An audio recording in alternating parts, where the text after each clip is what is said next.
الحمد لله نحمده ونستعينه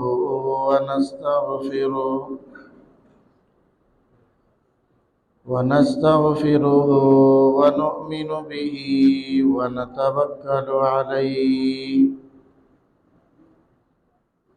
ونعوذ بالله من شرور أنفسنا ومن سيئات أعمالنا.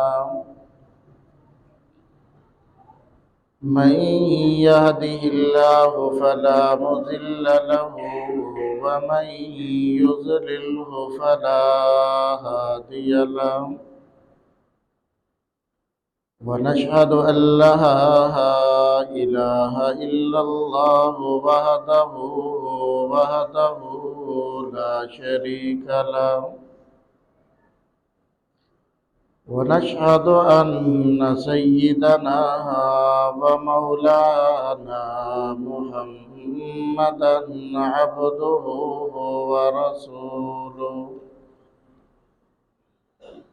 اللهم صل على سيدنا ومولانا محمد وعلى آل سيدنا ومولانا محمد وبارك وسلم.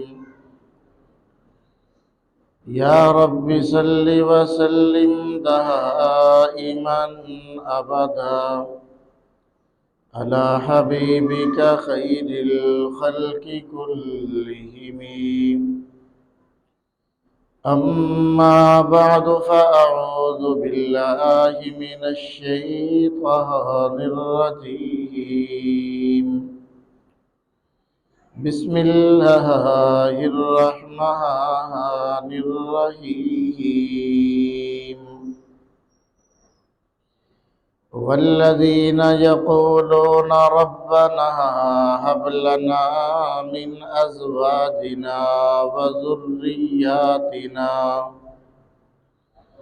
وذرياتنا قرة أعين واجعلنا للمتقين إماما. صدق الله العظيم وصدق رسوله النبي الكريم ونحن على ذلك من الشاهدين والشاكرين والحمد لله رب العالمين. معزز سامعین، اللہ تعالیٰ کا بے حد احسان و کرم ہے کہ اللہ تعالیٰ نے ہم گناہگار بندوں کو اپنے مقدس دربار پہ آنے کی توفیق بخشی۔ دعا ہے کہ اللہ احکم الحاکمین ہمیں بار بار اپنے گھر میں باادب طریقے سے آنے کی توفیق نصیب فرمائے۔ تکمیل قرآن کی بھی یہ مجلس ہے، نہایت ہی قبولیت کی مجلس ہے۔ اللہ جل شانہ کے فرشتے اس مجلس میں حاضر ہیں اور ان کی آمد کی وجہ سے ہمارے دلوں کو سکون اور راحت کی دولت حاصل ہو رہی ہے۔ ہر آدمی یہ چاہتا ہے جس کو اللہ نے اولاد جیسی نعمت دی ہے کہ میری اولاد نیک بن جائے اور میری اولاد فرما بردار بن جائے اور میری اولاد میری آنکھوں کی ٹھنڈک بن جائے۔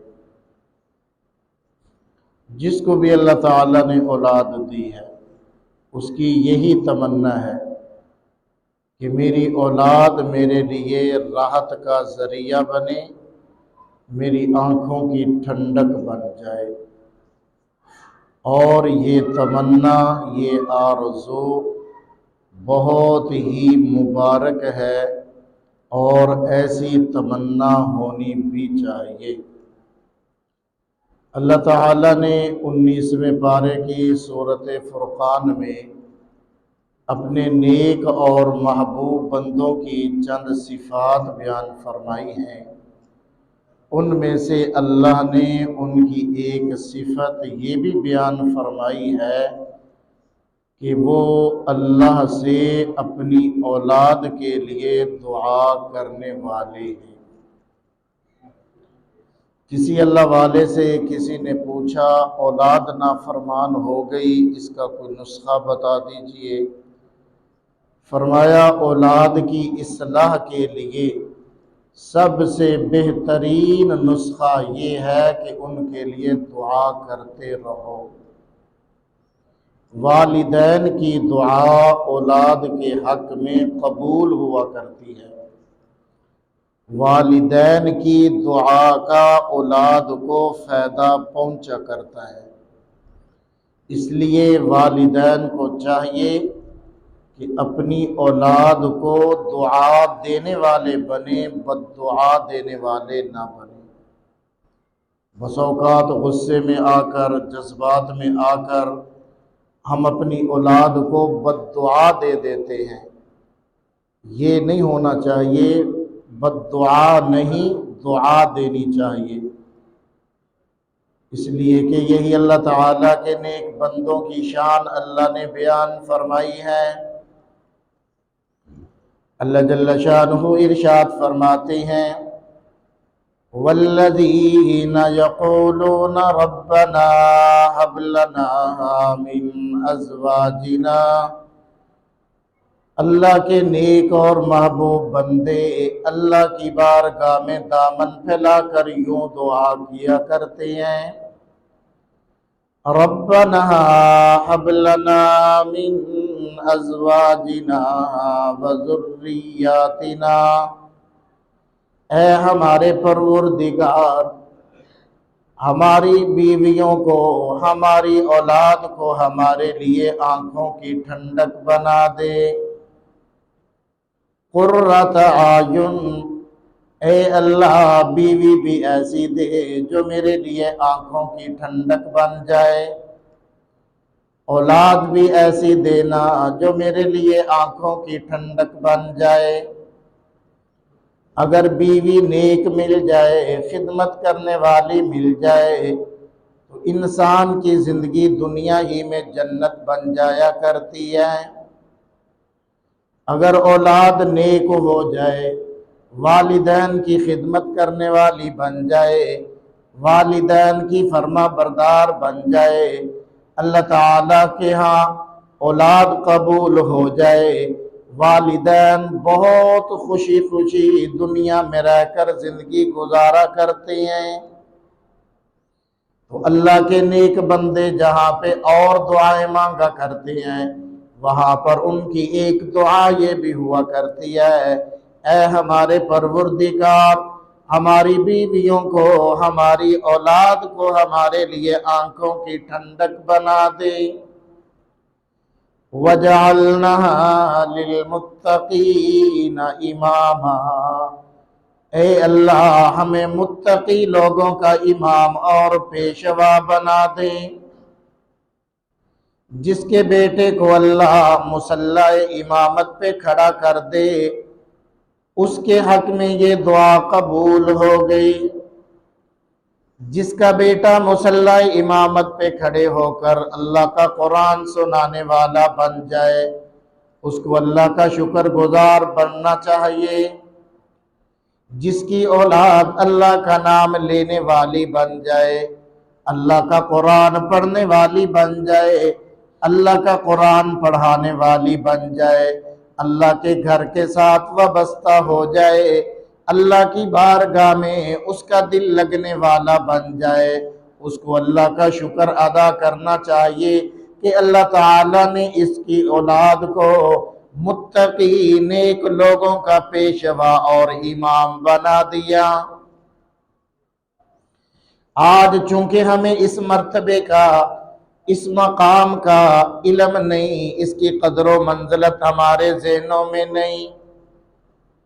بیٹا جو ہے وہ کسی سرکاری دفتر کا چپڑاسی لگ جائے والدین خوش ہوا کرتے ہیں، صدارت کے اندر پہنچ جائے والدین خوش ہوتے ہیں، وزارت عظمیٰ پہ پہنچ جائے والدین خوش ہوا کرتے ہیں، بلکہ آج کے دور کے مطابق جس کا بیٹا کرکٹ میں اعلیٰ نمبر لینے والا بن جائے والدین کی خوشی کا ٹھکانہ نہیں رہتا۔ لوگوں کے سامنے اپنے بیٹے کی تعریفیں کرتے پھر رہے ہیں۔ اور میرے بھائی، تمام مناصب سے اعلیٰ منصب یہ مصلی امامت ہے۔ تمام کائنات کے درباروں میں سب سے اعلیٰ اور افضل دربار وہ اللہ جل شانہ کا ہے۔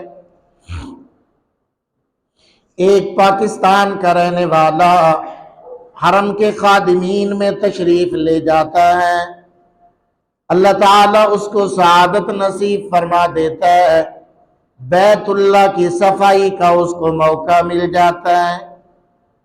حرم کے اندر مسجد حرام کے سین کی صفائی کرنے والوں میں ڈیوٹی لگ جاتی ہے۔ اتنا خوش ہوتا ہے، اتنا خوش ہوتا ہے، پیچھے اپنے والدین کو خط لکھ دیتا ہے اور کہتا ہے، او میرے ابا، او میری اماں، اگر آج کے بعد تمہیں کسی قسم کی کوئی پریشانی ہو، کسی چیز کی کوئی ضرورت ہو، کوئی مسئلہ تمہارا اٹکا ہوا ہو، کوئی پریشانی ختم نہ ہوتی ہو، آپ لوگوں نے مجھے اطلاع کرنی ہے، میں اپنے مالک سے کہہ کر تمام کے تمام مسائل حل کرا دوں گا، اس لیے کہ مجھے بہت بڑے مالک کی چوکھٹ کی نوکری مل گئی، مجھے بہت بڑے مالک کے دربار میں صفائی کا موقع مل گیا، میں بہت بڑے مالک کے گھر کی صفائی کرنے پہ مقرر ہو گیا۔ او میرے ابا، اگر دنیا کا کوئی مسئلہ اٹکا ہوا ہو آپ مجھے اطلاع کر دینا، میں اپنے مالک سے کہہ کر تمام مسائل حل کرا دوں گا۔ ادھر ایک صحابی رسول رضی اللہ تعالیٰ عنہ کا انتقال ہو رہا ہے، بخاری شریف کی جلد ثانی کے اندر موجود ہے۔ انہوں نے اپنے لختے جگر کو بلایا، فرمانے لگے، او میرے بیٹے، میرے مرنے کے بعد جب بھی کوئی مشکل پیش آ جائے، جب بھی کوئی پریشانی لاحق ہو جائے، جب بھی کسی مصیبت میں گر جاؤ، میرے مولا سے رابطہ کر لینا، تمام کے تمام مسائل حل ہو جائیں گے۔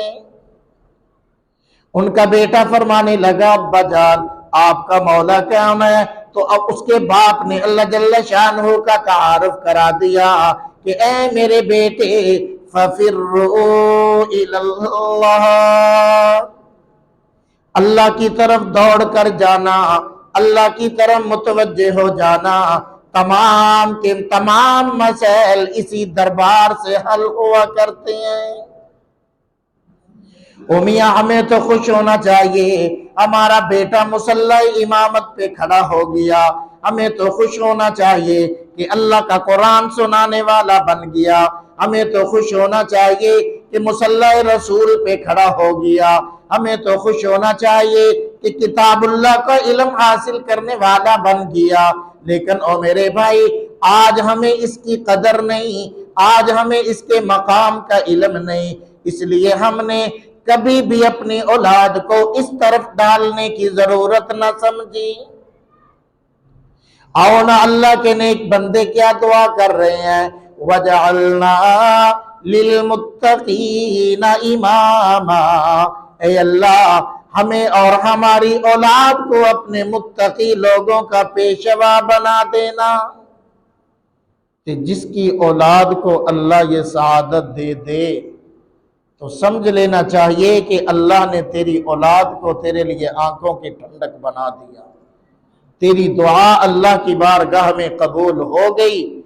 اگر ہم نے اپنی اولاد کو اللہ کا نام نہ سکھایا، ہم نے اپنی اولاد کو اللہ کی در کا رستہ نہ دکھلایا، ہم نے اپنی اولاد کو اللہ کے سامنے جھکنا نہ سکھایا، ہم نے اپنی اولاد کو اللہ سے مانگنا نہ سکھایا، تو پھر میاں آج کا معاشرہ ہمیں دکھا رہا ہے کہ اولاد والدین کو دھکے دیتے ہوئے دکھائی دیتی ہے، اولاد والدین کو قتل کر رہی ہے جائیداد کی خاطر، اولاد والدین کو ایک وقت کی روٹی دینے کو تیار نہیں ہے، اولاد اپنے بوڑھے والدین کو اپنے لیے بوجھ سمجھی بیٹھی ہے۔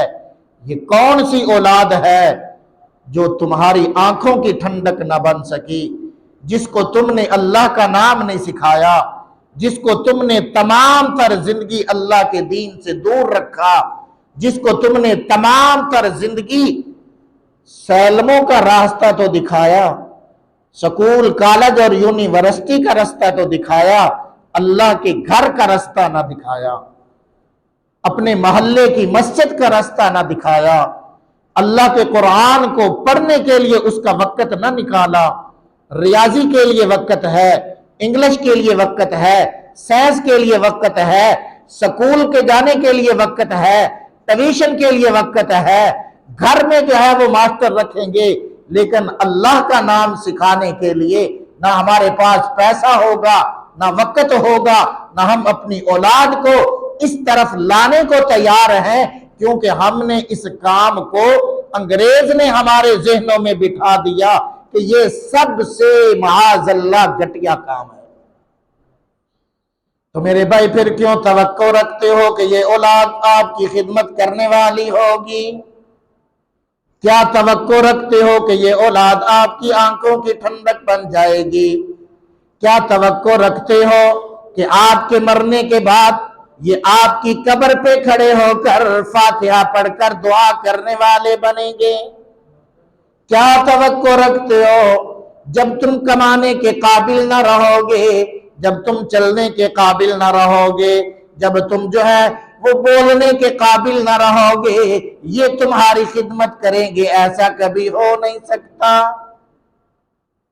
اور اگر تم چاہتے ہو بڑھاپے میں یہ تمہارا سہارا بن جائے، اگر تم چاہتے ہو کہ یہ تمہاری آنکھوں کی ٹھنڈک بن جائے، اگر تم چاہتے ہو کہ گھر سے تمہیں دھکے دینے والے نہ بنے، اگر تم چاہتے ہو کہ یہ تمہیں گالیاں دینے والے نہ بنے، اگر تم چاہتے ہو کہ مرنے کے بعد تمہاری قبر پہ کھڑے ہو کر دعائے مغفرت کرنے والے بن جائیں، اور پھر ان کو اپنی زندگی میں اللہ کا نام سکھا کر جاؤ، ان کو اللہ کا قرآن سکھا کر جاؤ، ان کو اللہ کے گھر کا راستہ دکھا کر جاؤ، ان کو اللہ کی بارگاہ میں بیٹھ کر مانگنا سکھا کر جاؤ۔ جب یہ چیزیں تمہارے بچوں میں آ جائیں گی، اور میرے بھائی یہی اولاد زندگی میں بھی تمہارے لیے آنکھوں کی ٹھنڈک ہوگی، مرنے کے بعد بھی تمہارے لیے راحت کا ذریعہ بنے گی۔ تو آؤ نا، اللہ کے نیک بندے یوں دعا مانگ رہے ہیں، ربنا ہب لنا من ازواجنا وذریاتنا قرۃ اعین وجعلنا للمتقین اماما۔ تو اس دعا کو یاد کرو، اس دعا کو مانگا کرو، اولاد کی فرما برداری کی نیت سے، بیوی کے خدمت گزار ہونے کی نیت سے اس دعا کو مانگا کرو۔ اللہ کی بارگاہ میں اگر کسی وقت کے یہ جملے قبول ہو گئے تو انشاءاللہ تمہاری زندگی راحت و آرام کے ساتھ گزر جائے گی۔ اب رہی یہ بات کہ ہماری اولاد آنکھوں کی ٹھنڈک کیسے بنے گی، اس کے لیے دو کام کرنے کی ضرورت ہے، دو کام کرنے کی ضرورت ہے، دو چیزوں کا آپ اہتمام کر لیں، اللہ آپ کی اولاد کو آپ کے لیے آنکھوں کی ٹھنڈک بھی بنائے گا، اور یہ اولاد پھر آپ کے لیے دعائیں کرنے والی بھی بنے گی۔ ایک چیز، ان کو رزق حلال کھلاؤ، کیونکہ انسان جو لقمہ کھاتا ہے، جس غذا سے اس کی پرورش ہوتی ہے، اس غذا کے بڑے اثرات ہوا کرتے ہیں انسان کی زندگی پر۔ رزق حلال کھلاؤ، پھر دیکھنا یہ اولاد آپ کے پاؤں چومنے والی بنے گی، یہ اولاد آپ کی خدمت کرنے والی بنے گی۔ یہ اولاد اللہ کے سامنے جھکنے والی بنے گی، یہ اولاد اللہ سے مانگنے والی بنے گی، یہ اولاد اللہ کے گھر میں آ کر سکون حاصل کرنے والی بنے گی۔ تو ایک کام یہ ہے کہ ان کو رزق حلال کھلاؤ، اور دوسرا یہ کہ اپنی اولاد کا جائزہ لیتے رہو کہ اس کی دوستی، اس کا تعلق کن لوگوں کے ساتھ ہے۔ نیک صحبت، نیک مجالس میں یہ بیٹھنے والے بن جائیں۔ اگر آج کے دور میں بری دوستی میں پڑ گئے، بری محفلوں میں بیٹھنے والے بن گئے، تو میرے بھائی پھر یہ اولاد آپ کے لیے آنکھوں کی ٹھنڈک نہیں بنے گی، بلکہ یہ اولاد آپ کے لیے تباہی بربادی کا ذریعہ بنے گی۔ تو آؤ اپنی اولاد کے حالات کا جائزہ بھی لیتے رہا کرو۔ صرف پیسے دے کر جان نہیں چھوٹے گی، صرف خرچہ دے کر جان نہ چھڑایا کرو، رکشے والے کو کرایہ دے کر جان نہ چھڑایا کرو، سکول والے کو فیس دے کر جان نہ چھڑایا کرو۔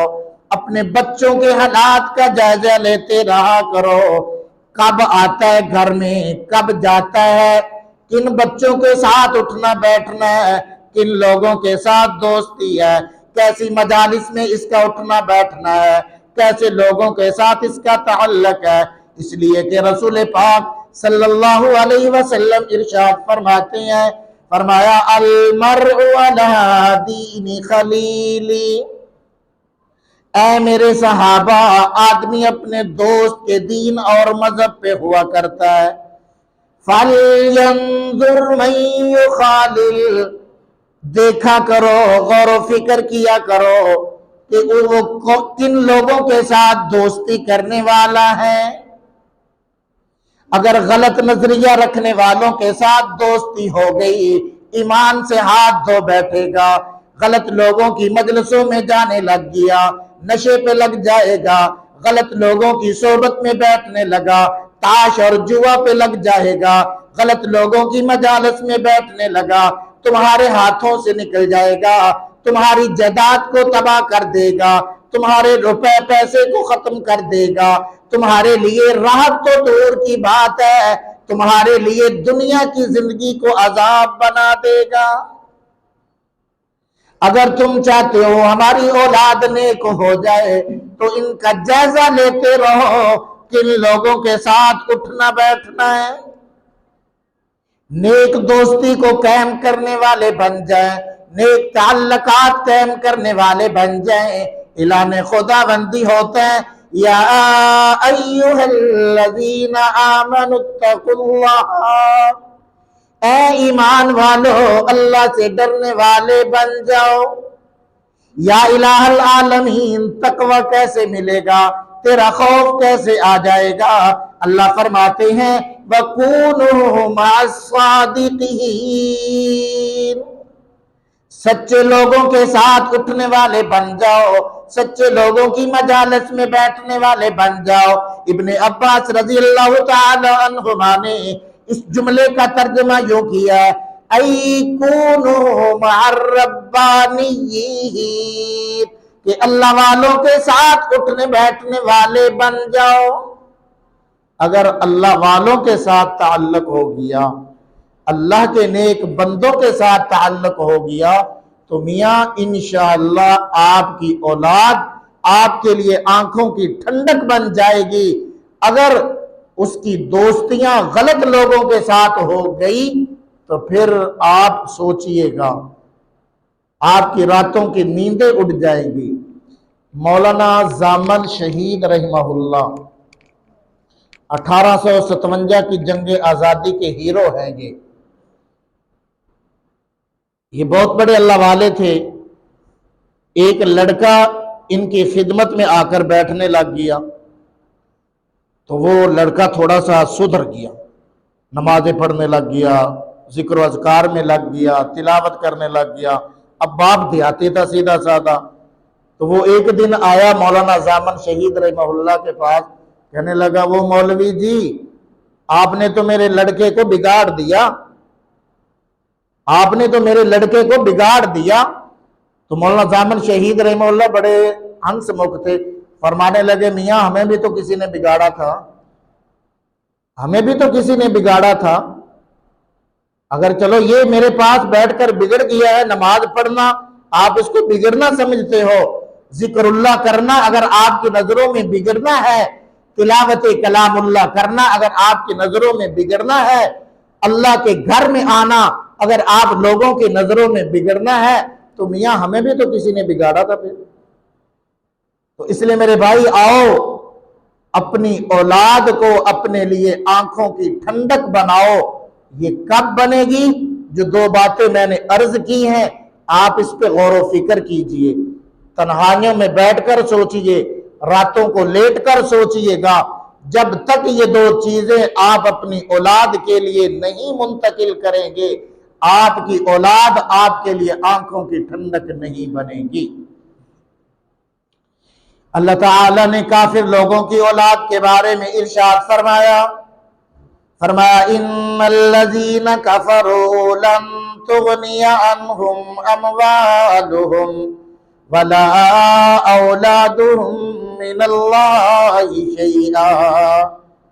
اے میرے پیغمبر، وہ لوگ جنہوں نے ایمان کی دولت کو حاصل نہیں کیا، جنہوں نے مجھ خدا کی توحید کا اقرار نہیں کیا، جنہوں نے آپ کی رسالت کو تسلیم نہیں کیا، آج اپنی اولاد پہ ناز کر رہے ہیں، آج اپنے مال پہ ناز کر رہے ہیں، آج آپ کو تانے دیتے ہیں، اے میرے پیغمبر آپ ان کو فرما دیجئے گا لن تغنی عنہم اموالہم ولا اولادہم من اللہ شیئا۔ تمہارا مال، تمہاری اولاد اللہ کے ہاں کچھ بھی کام آنے والی نہیں۔ ادھر ابو لہب مر گیا، اللہ نے اس کے بارے میں کیا فرمایا؟ ما اغنا عنہ مالہ وما کسب، نہ اس کا مال کام آیا، نہ اس کی اولاد اس کے کام آئی۔ اپنے آپ کو مکہ کا سردار سمجھا کرتا، بڑے بڑے اونچے بول بولا کرتا، رسول پاک صلی اللہ علیہ وسلم کی دشمنی پہ تل آیا، اس کی گھر والی رسول اللہ کے راستے میں کانٹے ڈالا کرتی۔ ارشاد فرمایا اللہ تعالیٰ نے اے میاں، نہ تیرا مال تیرے کام آیا، نہ تیری اولاد تیرے کام آئی۔ کون سی اولاد کام آئے گی؟ کون سا مال کام آئے گا؟ جو رزق حلال کا ہوگا وہی کل کو نجات کا ذریعہ بنے گا۔ اور حدیث پاک میں آتا ہے، نبی پاک صلی اللہ علیہ وسلم نے فرمایا آدمی مر جاتا ہے، تین چیزیں مرنے کے بعد بھی اس کو فائدہ پہنچانے والی ہوتی ہیں۔ نمبر 1 صدقہ جاریہ، نمبر 2 کوئی مصحف، کوئی قرآن کا نسخہ چھوڑ کر گیا، جب تک اس سے پڑھنے والے ہوں گے، کسی کو قرآن لے کر دیا، کسی نے حفظ کر لیا، آگے اس نے لوگوں کو حفظ کرانا شروع کر دیا، آگے اس کے شاگردوں کا سلسلہ چلا، قیامت تک کے لیے یہ ثواب جاری ہو گیا۔ اور تیسری چیز کیا فرمائی؟ او ولد صالح یدعو لہ، نیک اولاد چھوڑ کر گیا جو اس کے لیے مرنے کے بعد اور دعا کرنے والی ہو۔ اب میاں فیصلہ ہم نے کرنا ہے کہ ہم نے اپنے مرنے کے بعد اپنی اولاد کو کیسے چھوڑنا ہے، ہمارے لیے دعا کرنے والی ہو یا بد دعا کرنے والی ہو۔ نیک بنا کر جاؤ گے دعا کریں گے، اگر نیک نہیں ہوں گے آپ کا سارا مال اور جائیداد ختم کرنے کے بعد کی کہیں گے وہ کنجر ساڈے واسطے کی بنا گیا۔ یہ میں نے اپنے کانوں سے سنا ہے، اپنے باپ کے لیے یہ الفاظ کہہ رہے ہیں۔ ایک نوجوان اپنے باپ سے لڑ رہا ہے، شادی ہو گئی، باپ کا بوجھ برداشت کرنے کو تیار نہیں، آگے سے کہتا ہے تو ساری زندگی ساڈے واسطے کیتا کی ہے، ساری زندگی ساڈے واسطے کیتا کی ہے، جمدیا نال ہی گلا نپ دینا تو پھر پتہ لگ گیا تھوڑے واسطے کی کیتا اسدا۔ جس نے اپنی راتیں برباد کی، اپنی زندگی کا سکون برباد کیا، عید آئی خود جو ہے وہ پھٹے پرانے کپڑے پہن کر تیرے لیے نئے جوڑے لے کر آیا، خود ٹوٹی ہوئی جوتی پہن کر تیرے لیے نئی جوتی لے کر آیا۔ کبھی آپ نے والدین کو دیکھا؟ ان کی راتیں کروٹیں لیتے ہوئے گزرتی ہیں جب عید آتی ہے، ان کی راتیں جاگتے ہوئے گزرتی ہیں کہ میں اپنے بیٹے کی خواہشات کو کیسے پورا کروں، میں اپنی بچیوں کی خواہشات کو کیسے پورا کروں۔ وہ کمانے کے قابل نہیں، وہ اتنا آپ کی خواہشات کو پورا کرنے کے قابل نہیں، رات کی نیندیں اڑی ہوئی ہیں، محنت مزدوری کر کے وہ تیرے لیے جوڑا لے کر آیا عید کا۔ آج تو کہتا ہے کہ میرے لیے کیا کیا تم نے؟ آج کہتے ہو کہ ہمارے لیے کیا کیا تم نے؟ تمہارے لیے اس نے وہ کیا ہے جو اس بات کے علاوہ تمہارے لیے کوئی اور کچھ نہیں کر سکتا تھا۔ تو اس لیے میرے بھائی آؤ، اپنی اولاد کو نیک بنا جاؤ، اللہ کا نام سکھا جاؤ، اللہ کے گھر کا رستہ دکھا جاؤ، اللہ کے قرآن کے ساتھ ان کو جوڑ کر چلے جاؤ، تاکہ دنیا کے اندر بھی یہ ہمارے لیے آنکھوں کی ٹھنڈک بن جائیں، مرنے کے بعد ہماری قبر کے لیے ٹھنڈک کا ذریعہ بن جائے۔ اللہ ہمیں سمجھنے کی، عمل کی توفیق نصیب فرمائے۔ وآخر دعوانا الحمدللہ رب العالمین۔